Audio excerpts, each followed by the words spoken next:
NeverEmployed Podcast.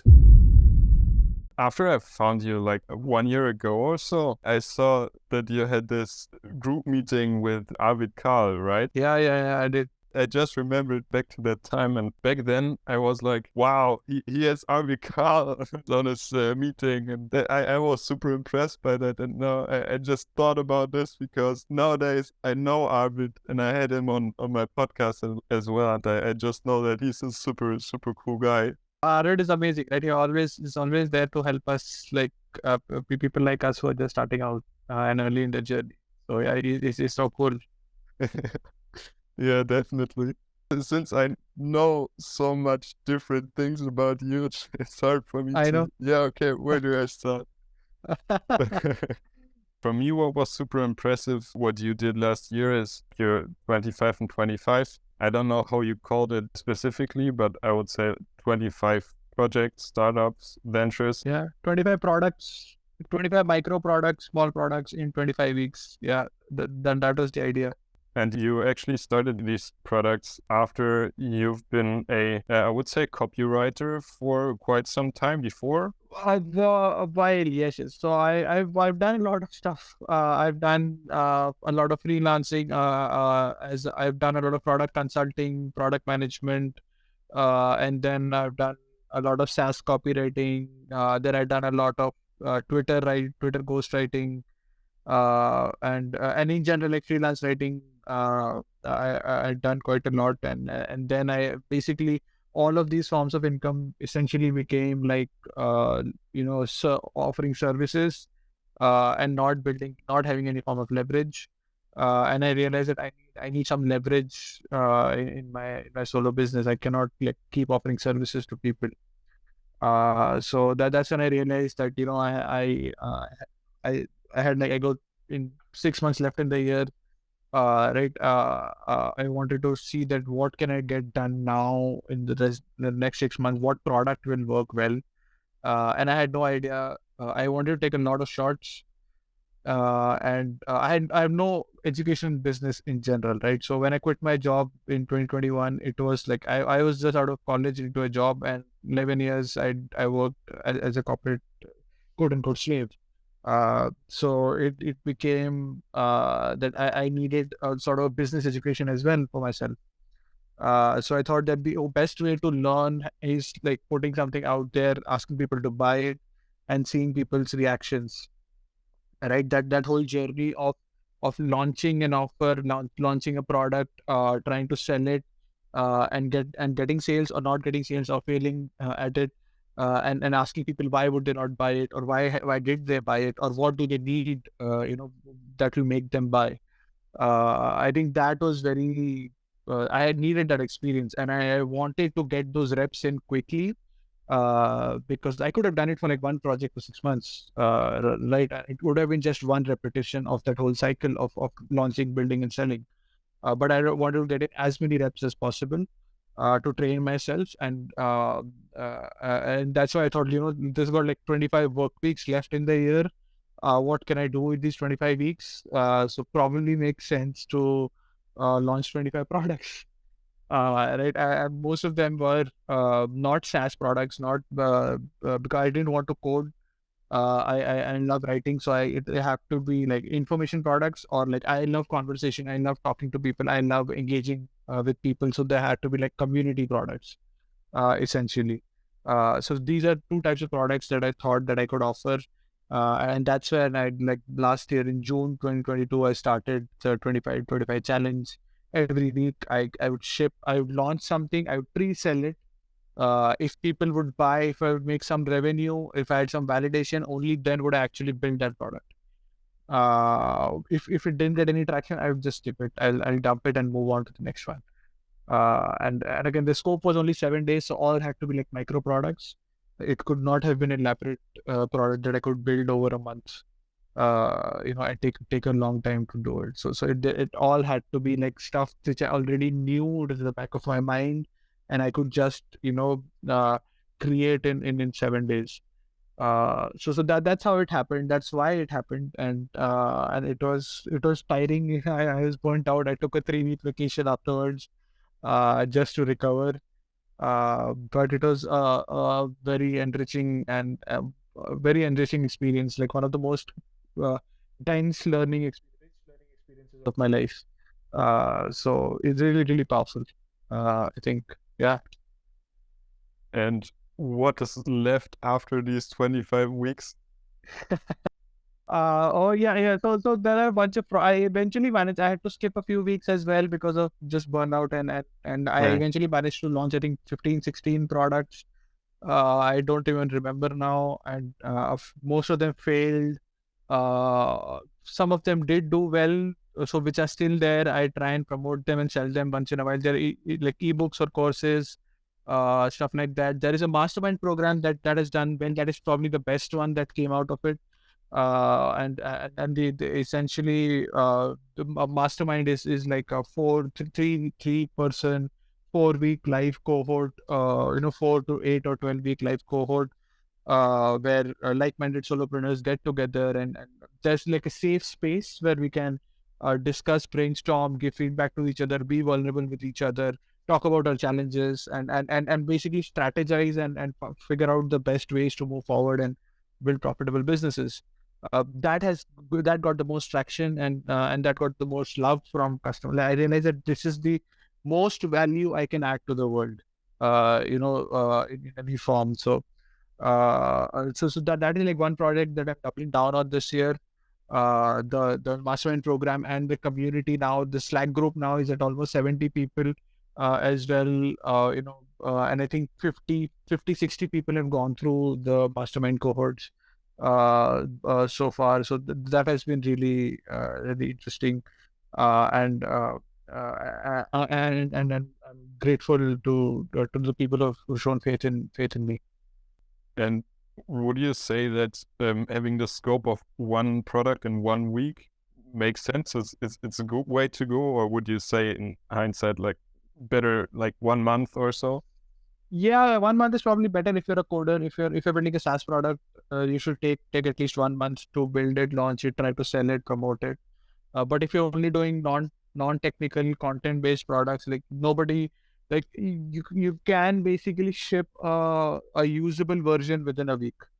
Right? You don't. You'll take a month, but you'll probably create too much content, and nobody wants to consume too much content. Everybody wants to actually, the consumer wants to consume as less as possible to get their problem solved, right? So it, like, if you can just nail down on the core issue the core value that you want to deliver, and just ship that in 1 week, that's fair enough.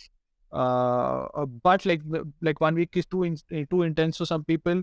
Like probably 2 weeks is like probably the right balance for an info product to be done, and which eventually, like, so many people started asking me about how can they do this. And one of my second or third most popular products in that was a 2 week challenge of creating an info product, right? So basically build,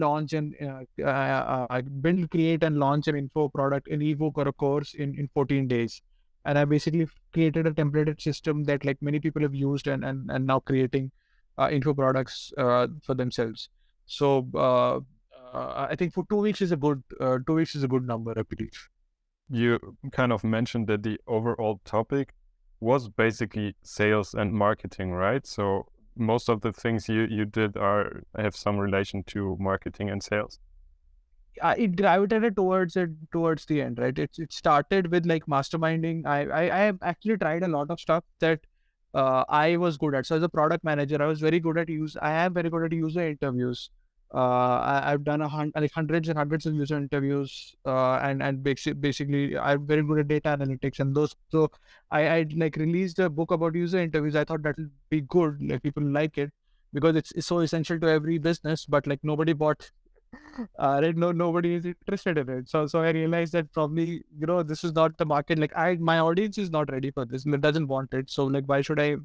When I released a copywriting course or a copywriting system in Notion, that did so well, and it gradually became obvious that this is like a core problem that everyone faces, is marketing, copywriting, audience building, positioning, like stuff or sales, like stuff that helps them sell their business. not stuff that helps them build their product. So because everyone loves building and like everyone hates selling, so that's the real pain. So I get gravitated towards more and more about how can I help people market. So eventually, like the last thing I launched was it's called like Scrappy Marketing 101. It was like a 5-day email course about how to market your product without an audience and without a budget. Right? You don't have you have no audience and you have no money. Then how can you do marketing for your product? Uh, that was like the core, like my true insight, like my real insight. Eventually, that came out that this is what people want. Like they don't want to build an audience, they don't want to spend money, but they want to market their product. So that's sort of the final thing that I made in the challenge. And is there one key learning or a few key learnings for yourself that you had for you? For myself, yes, I realized that I can, like, I discovered my limits. That this is what I can, like, I'm never going to do this again ever, because it was so tiring and so. But the external accountability I realize is really powerful. When you announce it to the world that you're doing something, people really, you really end up doing it, doing a lot of it. Right? If I had just had this in the back of my mind, I would have probably never done it or never done so much of it. Like, so that I learned that I work well with external accountability. I learned my limits. I realized that there are probably 100 ways I can add value, but I have to, niche down and figure out what the market wants, what the audience wants the most, and then double down on those ways of adding value to people. So now basically this year I'm like figuring, doubling down only on that how can I add the most value to people and skip all the other aspects of my or other skills that I have, not focus on them and focus on the small, like, niche skills around copywriting, marketing, positioning, where I can help people get results. So that's what I discovered about myself.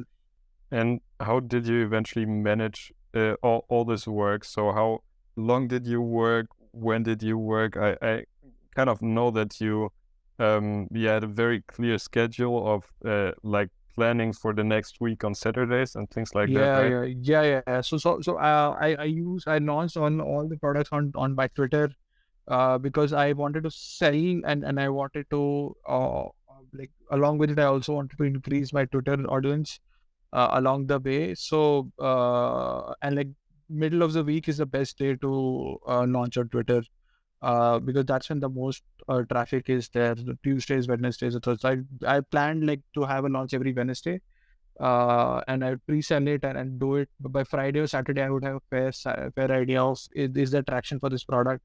If there is traction, then on Sunday, Monday, Tuesday, I would actually build it, and by Tuesday I would ship it. And then the next Wednesday, I will again like make a landing page, write the copy, and launch the next thing. Yeah, that was crazy. Yeah, cool. Yeah.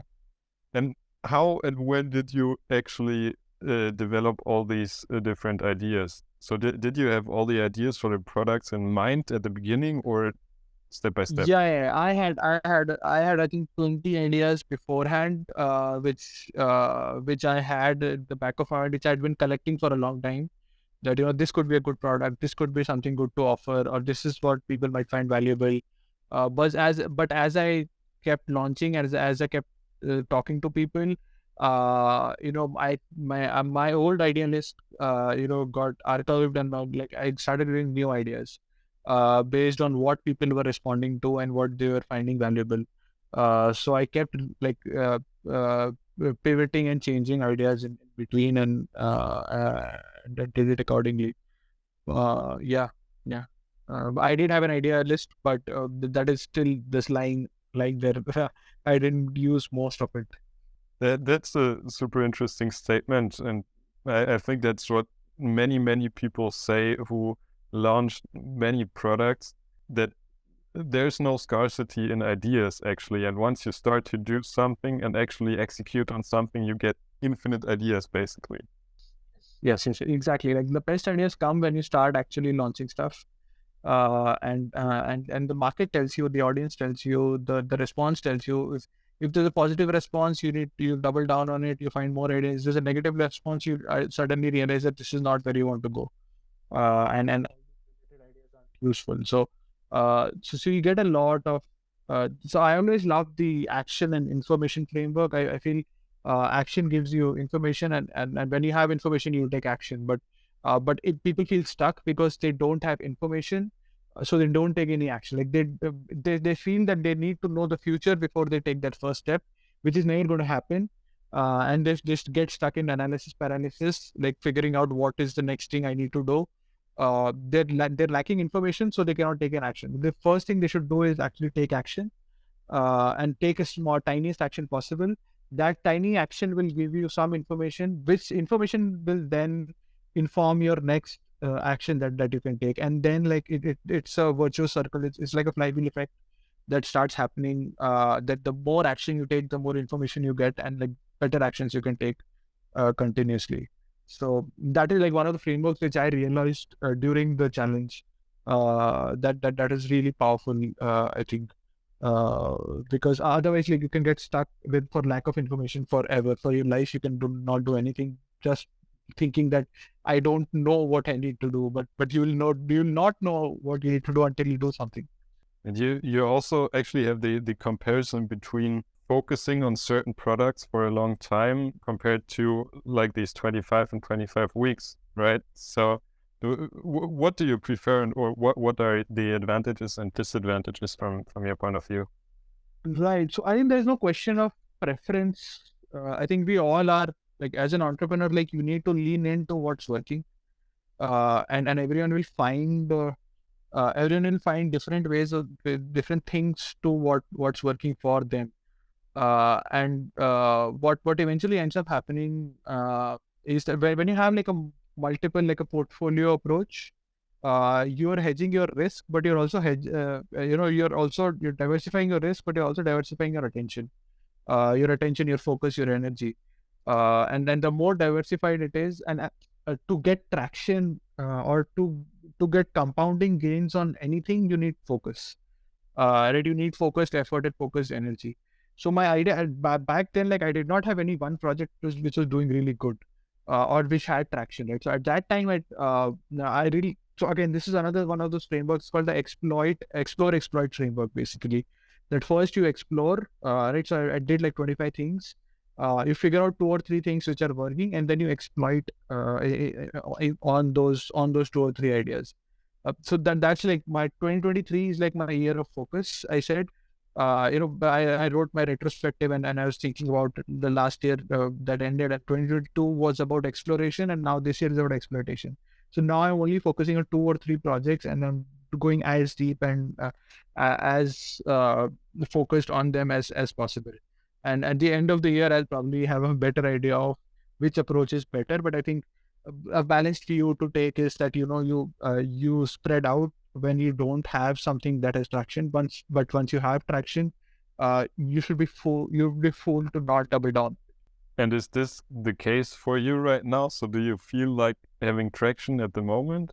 Yeah, I have some traction. I have some traction on 2 or 3 projects that I'm working on. So I also joined. I also have an AI writing SaaS going on. I'm a co-founder. My friend is the developer co-founder and the marketing co-founder, and that has gained traction during the same similar period. I was consulting him. Then he started out as an indie hacker, as an indie developer. One person, he was building it. And I was consulting him, and as the product has grown, he asked me to come on board and join as co-founder because he needed more help with the business. So that is like one of my big projects that is going on. Then there's a mastermind program and community that I'm investing a lot into, which is doing all right right now, and my goal is to grow it as much as possible and go deeper into it throughout the year. And then my newsletter is gradually starting to take off, and it's starting to get attention. I'm starting to get something good engagement, good feedback from people. I'm starting to find my voice, and figuring out that the way I want to write my newsletter every week. as well, and started to take sponsorships on it as well. So it's getting some revenue going as well. Broadly, like these three projects are the only things that I'm focusing on right now. I've got like 15, 20 info products in ebooks and courses which I could be promoting. But since I've got like only so much energy, and my audience also has got only so much potential to buy from me, I would rather focus on only 2 or 3 things and try to sell only 2 or 3 things right now, and not not try to spread myself too thin. And what helps you to focus on certain projects when you actually know that there are many different projects or opportunities on which you could actually work? It's crazy, right? So you have to learn to say no. Like there is no way out of it. Like you have to say no to things that you want to do, because you cannot do everything. Right? You can do anything you want in life, but you cannot do everything you want in life. Right? Like you have to pick and choose. You have to decide that this is what I want to invest my life into, and like life is finite. There will be 1 million projects that I would want to do, but I would never be able to do all of them. So I have to pick. So I like whatever my gut feel is. So at the end of the at the start of a year, I take a call that this is what I want to do. So the calendar flip is a good anchor in my mind, that for the next period or next season of my life, as I like to call it, that life is lived in seasons, right, not in years. So you decide at some anchor moment, either middle of the year or start of the year, that for this season of my life, this is what I'm doing. Right, and I said, like, for one long season of my life, I was a corporate employee. Then for a brief season of my life, I was a freelancer, service provider. For a short season of my life, I was an explorer doing 25 things. Right. But in this season of my life, I'm focused entrepreneur who's like trying to build a solid business as a one person. Do you actually still do freelance work, or do you live entirely from your projects now? Not right now, not right. I said no to more, like, all of my freelance clients. I said no last year in June, like before the 25 and 25. I said no to all my clients. I said that I'm trying to build a product based business now. I'm trying to build leverage, so I have to let you go. And if things don't work out, we'll meet again in January, right? And otherwise, sorry to let you go, basically. And that's how it has stayed for now. That for now I'm focusing on products only, and even if the cash flow is less, revenue is less, I'll still think that for the long term this is better for me. And I do have a runway. I have a solid runway of 18, 20, 20, 24 months, so I can make this work. I think the good part about freelancing or offering services is that it gives you good cash flow. Right, you get revenue very fast, but then you can use that cash flow, that revenue to leverage and basically build products that give you leverage in the long term. So that's the phase that I'm in right now. I'm trying to build leverage now while I have the runway and revenues coming in from all these projects. So that hurts a lot. To summarize this, you get revenue from these projects, but not enough to cover your living expenses so far? Just bare living expenses, Okay. I would say. It just, I'm just like making ends meet, sort of. Like if I didn't have a runway, then I would be panicking.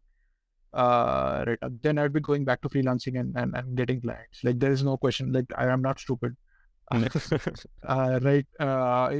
I didn't have a runway, then these projects are not making enough money to help me make a living. But I do have a runway, and it would be stupid to not use it as well. Right. So that's what I'm doing right now. And again, at the end of the year, 2023, when it ends in December, I'll take a call based on my savings, based on how these businesses do, that what next do I want to do, and do I want to go back to freelancing? Very happily, I'll go back to it. There's nothing wrong in it. It's a solid way to make a living. If I don't have to, then I'll not go. That's the thing. You said in September, like 23 or 24? December 23. December December, 23. okay. December 23. I'll take a call. Yeah. So then, what are your plans for the upcoming month? You already touched on that you focus more on certain projects. So I'm building a SaaS AI writing tool with a friend, which is doing good. We are getting traction and subscribers. Thankfully, right, which is with the first 6 months we crossed 2500 MRR, which was just really cool. We are right now like about to touch 4K MRR, I think, which is like we are both in India, so for us that's a good number, as when we call it ramen profitability, right? So I'll keep working on it, keep doubling down, figure out new marketing strategies, figure out new ways to grow the business, get more subscribers, keep the subscribers that are there, like reduce churn as much as possible. So that is like a SaaS business that I'm working on. The mastermind program has done well. I'm revamping it this week and like launching a better, more refined version for starting April from next week.